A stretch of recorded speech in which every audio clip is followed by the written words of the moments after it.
மீண்டும் இந்தியாவுக்கு திருப்பி கொடுத்த காக்கிக்கு நன்றி. ஓ இதுதான் விஷயமா, சீக்கிரம் முடிச்சிட்டாரா மிஷினேட்டர்?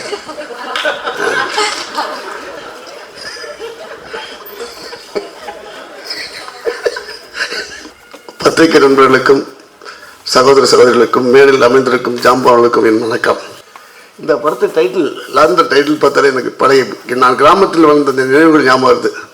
ஏன்னா அந்த காலத்தில் பாரராஜா சொல்லியிருப்பார், யாராவே அந்த லாந்தர் வச்சா கேட்பாங்க. ஏன்னா அது ரெண்டாவது இந்த படம் ஒரு த்ரில்லர் படம் கேட்டு சொன்னாங்க. எப்பவுமே லாந்தர் எப்பவுமே த்ரில்லர் தான். அந்த எப்படி எந்த ஷார்ட்ஸ் எடுத்தாலுமே அந்த சோர்ஸ் இருக்கு, அந்த ஷேடோஸ் வந்து த்ரில்லர் கொடுக்கும். ஸோ இந்த படத்துக்கு மிகப்பெரிய வாழ்த்துக்கள். அது வரும்போது ஜஸ்ட் நான் கொஞ்சம் நடந்து கொடுப்பது கொஞ்சம் காவி விழுந்துருச்சு. அதை எடுத்து கொடுத்த சகோதரர் விஜயாதவனுக்கு ரொம்ப நன்றி. காவியை காப்பாற்றிய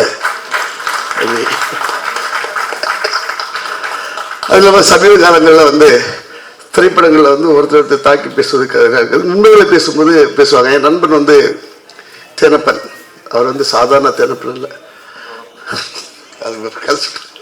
ஸோ ஏன்னா அவர் சமயத்தில் ஒரு கருத்து சொல்லிட்டார். அப்போது எல்லாருமே அதுக்கு நிறைய பேர் எதிர்ப்பு தெரிவித்தார்கள். சில பேர் அவரை சில பேர் அவரை ஃபோனில் மிரட்டலாம் விட்டாங்க. ஏன்னா அவரை எந்த மிரட்டத்துக்கு அஞ்ச மாட்டார், ஏன்னா அவர் ஒரு டானப்பன். ஸோ இந்த படத்தில் வந்து நல்ல தொழில்நுட்ப கலைஞர்கள் எல்லாருமே நல்ல சிறப்பாக பண்ணியிருக்காங்க. நான் வித்யாசாருக்கு ஏற்கனவே படம் பண்ணியிருக்கேன். மற்றபடி இந்த படத்தில் இந்த ஃபைட் மாஸ்டர் எல்லாருமே நல்லா பண்ணியிருக்காங்க, நான் கேள்விப்பட்டிருக்கேன். ஸோ மிகப்பெரிய இந்த படம் மிகப்பெரிய வெற்றி அடைய வேண்டும், வாழ்த்துக்கள். மீண்டும் ஒரு நன்றி சொல்கிறேன் வித்யாசாருக்கு. மீண்டும் இந்தியாவுக்கு திருப்பி கொடுத்த காக்கிக்கு நன்றி நன்றி நன்றி. எல்லாருக்கும் வணக்கம். ஸ்னேகா மாதிரி இருக்கேன்னு சொன்னதுக்கு ரொம்ப தேங்க்ஸ் சார். எங்கள் அப்பா எப்பவுமே என்ன அதே சொல்லிட்டு இருப்பாரு, ஸ்னேகா மேம் மாதிரி இருக்கீங்கன்னு. Thank you sir.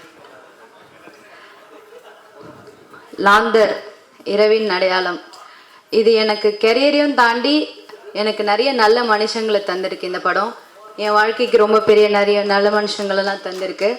அதுக்கு ரொம்ப பெரிய தேங்க்ஸ். ஃபர்ஸ்ட் தேங்க்ஸ் நான் வந்து நிக்கில் முருகன் சார் கிட்டேருந்து ஸ்டார்ட் பண்ணணும்னு நினைக்கிறேன். அவர் இல்லைன்னா நான் இந்த மேடையில் இல்லை. அவர் இன்ட்ரடியூஸ் பண்ணலன்னா எனக்கு இந்த லாந்தர் கிடச்சிருக்காது. So thanks to Nikhil Murugan sir. I'll be always thankful and grateful to you, sir.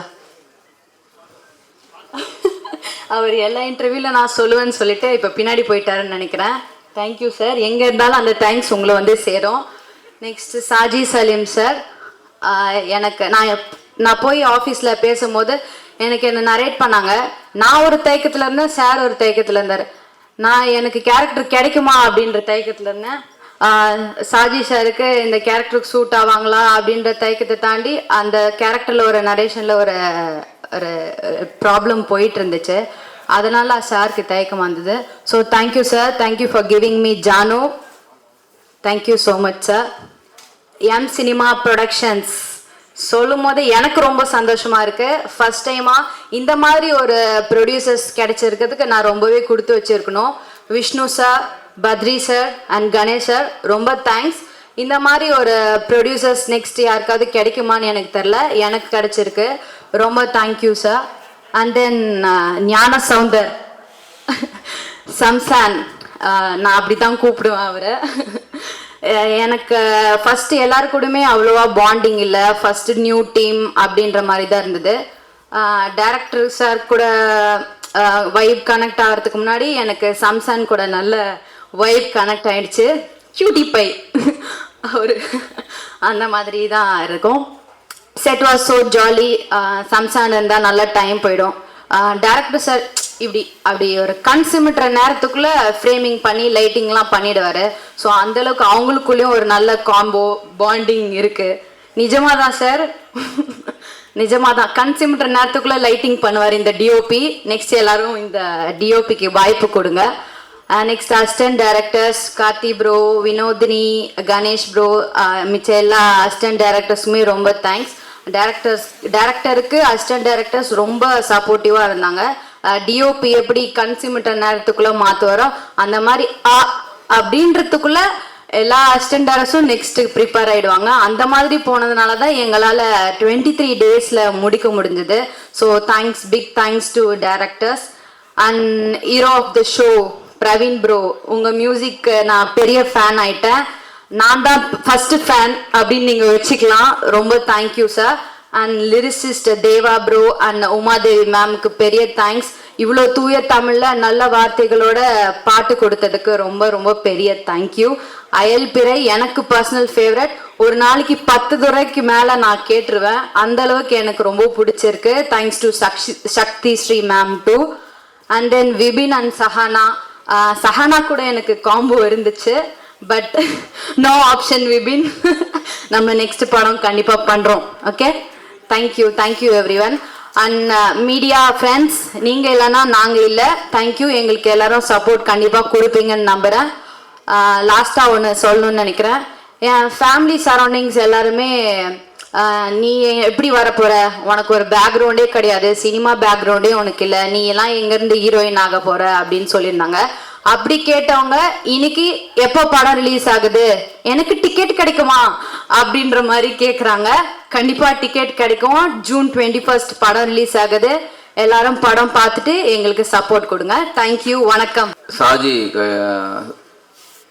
அவரோட விடியுமுறை காத்திரு அப்படிங்கிற ஒரு படத்தில் நடித்தேன். அந்த படத்துக்கு உள்ளே போகிறதுக்கு மெயின் காரணம் என்னென்னா, இங்கே இருக்கிறாங்களா அந்த டீம்ஸ், முண்டாசுப்பட்டி ராம் அவங்களுடைய நண்பர்கள் இவங்கெல்லாம் அந்த இதுலேருந்து வந்ததுனால ஃபஸ்ட்டு கதை கேட்டேன். கதை ரொம்ப பிடிச்சிருந்தது. அப்போது அதை நடித்தோம். ஏன்னா என்னோடய ரோல் ஒரு 10 நாள் தான். 10 நாள் ஆக்ட் பண்ணதில் என்ன நடந்ததே தெரியல, கடன்னு ஓடிச்சு. அப்போ திடீர்னு ஒரு நாள் டிஓபி சவுந்தர் அவர் எடுத்த ஷார்ட்டை ஒரு சீனை காட்டினார். ரொம்ப பியூட்டிஃபுல். அது ஆக்சுவலாக ஒரு சின்ன ஒருத்தருடைய க்ளோஸ்அப் வரணும், அதுக்கு அவர் தண்ணியிலேருந்து போய் அப்படி ஒரு ஷார்ட்டை அதை காட்டின விதம் ரொம்ப இன்ட்ரெஸ்டிங்காக இருந்தது. என்னங்க பயங்கரமாக இருக்குன்னா, அது விக்ராந்துக்கு வச்சுருந்த ஷார்ட்டு ரொம்ப பிரமாதமாக இருக்கு, எனக்கு நல்லா இருக்குமா அப்படின்னா, இல்லை நல்லாயிருக்கும் சார் அப்படின்னா. நான் அடுத்த நாள் ஒரு சீனை கட் பண்ணி காட்டினாங்க. ரொம்ப இன்ட்ரெஸ்டிங்காக இருந்தது. அந்த படம் எப்போ வரும்னு எனக்கு ஆவலாக இருந்தது. அது ஒரு 7 நாள் பேலன்ஸ் இருக்குது ஷூட்டு. அந்த படம் எப்போ கூப்பிடுவாங்கன்னு ஒரு இருந்திருக்க டயத்தில் தான் சாஜி வேறு ஒரு படம் கமிட் ஆகி ஷூட் போகிறாரு அப்படின்னு. அப்போ ஒரு நாள் ஃபோன் பண்ணார். ஃபோன் பண்ணபோது நான் வாழ்த்துக்கள் தான் சொன்னேன். அடுத்த வாரம் ஷூட் போகிறீங்க, என்றைக்கு ஷூட் போகிறீங்க அப்படின்னு. இல்லை சார் நெக்ஸ்ட் வீக் போகணும், அதான் ஒரு பிரச்சனை. என்ன அப்படின்னா, இல்லை ஹீரோட டேட்டு அப்படின்னா, வேறு ஒரு ஹீரோ இருந்தது, அதனால இப்போ எனக்கு இப்போ என்ன பண்ணும் அப்படின்னு. நான் பண்ணுமா அப்படின்னு. ஏன்னா எனக்கு ஃபோன் பண்ணும்போது நான் பண்ணணுமா அப்படின்னா. ஆமாம் சார் அப்படின்னா. அப்போ நான் கேட்டேன், ஏன் நீங்கள் முன்னாடியே வரல அப்படின்னு. இல்லை சார் உங்கள் சம்பளம் அப்படின்னு. அப்போ இப்போ எப்படி கொடுப்பீங்க அப்படின்னு. இல்லை அதான் அப்படின்னாரு. சரி, ஏன்னா ஒரு இயக்குனர் ஒரு படம் பண்ணி அது வெளியில் வரதுக்கு அதுக்குள்ளேயே சுற்றிட்டு இருப்பாங்க. அந்த டயத்தில் அந்த படத்தை விட்டுட்டு இவர் வேறு இடத்துலையும் போய் அசிஸ்டண்ட்டாகவும் ஒர்க் பண்ண முடியாது. அந்த படம் எப்போ நடக்கணுங்கிறது. இப்போது கஷ்டப்பட்டு ஒரு படத்தை பிடிச்சிருக்காரு. சரி, அதுக்கு நம்ம என்ன பண்ணலாம், நமக்கு இப்படி ஒரு நிலைமைகள்லாம் வந்த விஷயந்தான். சரி, நான் பரவாயில்ல, அதை விட்டுருங்க, நீங்கள் என்ன சம்பளம் தரீங்களோ ஓகே நான் பண்ணுறேன், ஓகேன்னு சொல்லிடுங்க அப்படின்னா. அப்புறம் ப்ரொடியூசரை போய் பார்த்த உடனே ஜஸ்ட் ஓகே அப்படின்னா ஒரு அட்வான்ஸ் பண்ணாங்க. சின்ன சம்பளம் தான், ஓகேன்னு ஒத்துக்கிட்டேன். அதுக்கப்புறம் தான் கதையே கேட்டேன். அப்பா நாளான்னைக்கு ஷூட் போகிறீங்க, எனக்கு கதை என்னன்னு தெரியாது, கதையை சொல்லுங்கள், அப்போ தான் அதுக்குள்ளே ஏதாவது ட்ராவல் ஆக முடியும் அப்படின்னு. அதனால சார் நீங்கள் அப்படியே இருக்கிறது தான், அப்படியே வந்தால் போதும். நான் போலீஸ்னா ஐயோ போலீஸுங்கிற, நான் அதுக்கு ஒரு 3 மாதம் அப்படி டைம் கொடுத்தீங்கன்னா அப்படி வரலாம் அப்படின்னு. இல்லை சார், இது ரொம்ப நீங்கள் காமன் பீப்புள், காமன் மேன்லேருந்து இருக்கிற ஒரு போலீஸ் தான், நீங்கள் இப்படியே வந்தால் போதும். அப்படி தான் ஆரம்பித்தேன் ஷூட்டு. இப்போது இயக்குனர், கேமராமேன், ஆர்ட் டைரக்டர் தேவா, நடித்த நடிகர்கள், மியூசிக் டைரக்டர்ஸ், லிரிக் ரைட்டர், இப்படி இவங்களெல்லாம் நீங்கள் இந்த படம் பார்த்துட்டா அவங்களுடைய திறமைகள்லாம் வெளியில் தெரிஞ்சிடும். இவங்க எல்லாருக்கும் என்னால் வாழ்த்துக்கள் சொல்ல முடியும். மெயினாக தேவா, நீங்கள் சொன்னீங்க இன்றைக்கி வரையும் ஃபாலோ பண்ணிகிட்ருக்கீங்கன்னு. கவலைப்படாதீங்க, இந்த படத்துலேருந்து சினிமாவே உங்களை ஃபாலோ பண்ணும். ரொம்ப சந்தோஷமாக இருக்குது. ஏன்னா ஒரு நல்ல திரைப்படத்தில் தான் உங்களை சந்திச்சிருக்கிறேன். இப்படி ஒரு படத்தில் வந்திருக்கிறோம். ரொம்ப ரொம்ப சந்தோஷமாக இருக்குது. இது ஏன் சொல்ல வரேன்னா, இவங்களுடைய திறமைகள் எல்லாமே வெளியில் வந்துடும். ஆனால் இதுக்காக ஒருத்தர் வேலை பார்த்துருக்காருங்க. நான் இதுவரை யாருக்காகவும் இல்லை, ஒரே ஒருத்தர் இந்த பத்ரிநாத்துங்கிற ஒருத்தர் தான். அந்த பத்ரி தான் ரொம்ப, நான் வந்து ஏவிஎம்லேருந்து எல்லாத்தையும் பண்ணிட்டேங்க. இப்படி ஒரு தயாரிப்பாளரை என் லைஃப்பில் நான் பார்த்ததே கிடையாது. நான் எத்தனையோ ஏவிஎம்மில் பண்ணியிருக்கேன், நிறைய படங்கள் பண்ணிட்டேன். விஜயா ப்ரொடக்ஷனில் பண்ணியாச்சு, பெரிய பெரிய ப்ரொடியூசர்ஸ்லாம் எல்லாம், அதுக்கெல்லாம் அவங்களெல்லாம் இதுவாக சொல்லலை. ஆனால் இவரை பார்க்க ரொம்ப சாதாரணமாக தெரியுது, ஆனால் அவ்வளோ பெரிய ஆள் அவர், அவ்வளோ பெரிய ஆள். ஆனால் அவங்க வீட்டில் அவங்க மனைவி இருக்காங்க, அவங்க பையன் தனுஷ், இவங்கெல்லாம் வந்து பார்த்திங்கன்னா ரொம்ப சாதாரணமாக எனக்கு ரொம்ப பிரமிப்பாக இருக்கும். இவ்வளோ பெரிய ஆளுங்க வந்து ரொம்ப சாதாரணமாக இன்றைக்கி வரை இருக்காங்க.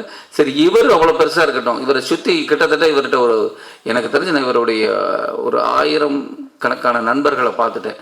இவர்கிட்ட வேலை பார்க்குறவங்க நண்பர்களாக. ஆனால் அத்தனை பேரும் இவர் நல்லா இருக்கணும்னு எல்லாரும் கும்பிட்றாங்க. ஒரு தொழிலாளி வந்து முதலாளி நல்லா இருக்கணும்னு கும்பிட்ற ஒரு முதலாளிங்க அவர். நான் அதை வந்து நான் ஒவ்வொரு தரமும் நான் ரொம்ப உருகி வேண்டிக்கிற ஒரே விஷயம் என்னென்னா, இப்படி ஒரு மனிதர், அவர் சினிமா மேலே அவ்வளோ பேஷன் இருக்குது, ஜெயிக்கணும். அதுதான் என்னுடைய நான் ப்ரேயர் பண்ணுறதே. இந்த படம் எங்களுடைய திறமைகளுக்கு வெளியில் வந்துடும். நாங்கள் என்ன பண்ணியிருக்கோம், இதை பண்ணியிருக்கோம், நீங்கள் படம் பார்த்து கமெண்ட் பண்ணி எல்லாம் சொல்லிடுவீங்க. அவங்களுக்கு இந்த படத்தோடைய திறமைகளை வச்சு எல்லாருக்குமே ஒரு வேலை கிடச்சிரும். ஆனால் இந்த தயாரிப்பாளர் ஜெயிச்சார்னா கண்டிப்பாக 50ல் 100 படம் பண்ணுவார். அவ்வளோ சினிமா மேலே ஒரு ஆவல் இருக்குது. கண்டிப்பாக சார், நீங்கள் உங்கள் எண்ணத்துக்கே நீங்கள் பெரிய சினிமாவில் சினிமாஸ் வந்து ஒரு பெரிய வெற்றியை கொடுக்கும். அது எனக்கு பெரிய நம்பிக்கை இருக்குது. கண்டிப்பாக நான் அவர்கிட்டே சொன்னேன், நான் உங்கள் சினிமாக்கள், அடுத்த சினிமாக்களில் நான் நடிக்கிறேன்னா நடிக்கலாம் பிரச்சனை இல்லை. நல்ல கதை நல்ல படம் இருந்தால் நான் உங்களுக்கு சொல்கிறேன், நீங்கள் வேறு ஆக்டரை வச்சு கூட பண்ணுங்க, ஆனால் நீங்கள் பெருசாக வாங்க, அப்படி தான் சொன்னேன். நான் வந்து டக்குன்னு இப்படி ஒருத்தரை அவரை வச்சு பண்ணணும் அப்படிங்கிறதான் இல்லை. இந்த சினிமா அவருடைய எண்ணம், அவர் பெருசாக வரணும். இந்த சினிமாஸ் மிகப்பெரிய வெற்றி அடைய எல்லாம் வல்ல இறைவனை தான் நான் கேட்டுக்கிறேன். உங்களுடைய வாழ்த்துக்களோட என் உரையை முடிச்சுக்கிறேன். டைம் ஆயிடுச்சுன்றாங்க, நிறைய சொன்னால். அப்புறம் இதில் இருக்கிற பங்கெடுத்த மெயினாக வந்து எனக்கு பிடித்த இயக்குனர்கள்லாம் எங்கே இருக்கீங்க? ரவி சார், ஆக்சுவலாக அவர் சொல்லணும், ராமு, ரவி, அப்புறம் சங்கர் 3 பேர் தான் முண்டாசுப்பட்டி நான் அந்த ஒரு ஷார்ட் ஃபிலிமை பார்த்து வர சொன்னால் 3 பேரும் வந்திருந்தாங்க. ஆனால் இந்த 3 பேருமே இன்றைக்கி ஒரு இயக்குநர்களாக இருக்கிறாங்க, அதுவும் மிகப்பெரிய இயக்குநர்களாக இருக்காங்க. அன்றைக்கி பார்த்தவங்க தான் அப்படியே தான் இருக்காங்க, நானும் அப்படியே தான் இருக்கேன். அந்த ஃபோட்டோ இப்போயும் பார்த்துட்டு இருக்கிறேன். 3 பேரும் எங்கள் வீட்டில் வச்சு ஒரு ஃபோட்டோ எடுத்தோம். 3 பேருந்தே மாற்றம் இல்லை, ராமுட்ட தான் லைட்டாக மாற்றம், கொஞ்சம் முடியெல்லாம் நிறையா வளர்ந்துருக்கு, மித்தபடி அப்படியே தான் இருக்கிறோம். உங்களுடைய நண்பர் படம் எடுத்திருக்காரு, அதுக்கு தேடி வந்தீங்க பாருங்கள், அது ரொம்ப சந்தோஷமாக இருக்குது. இங்கே வந்த அத்தனை இயக்குனருக்கும் என்னுடைய மிகப்பெரிய நன்றி. உங்கள் ஆசீர்வாதத்தோடு இந்த படம் துவக்கட்டும், நடக்கட்டும். நன்றி, தேங்க்யூ.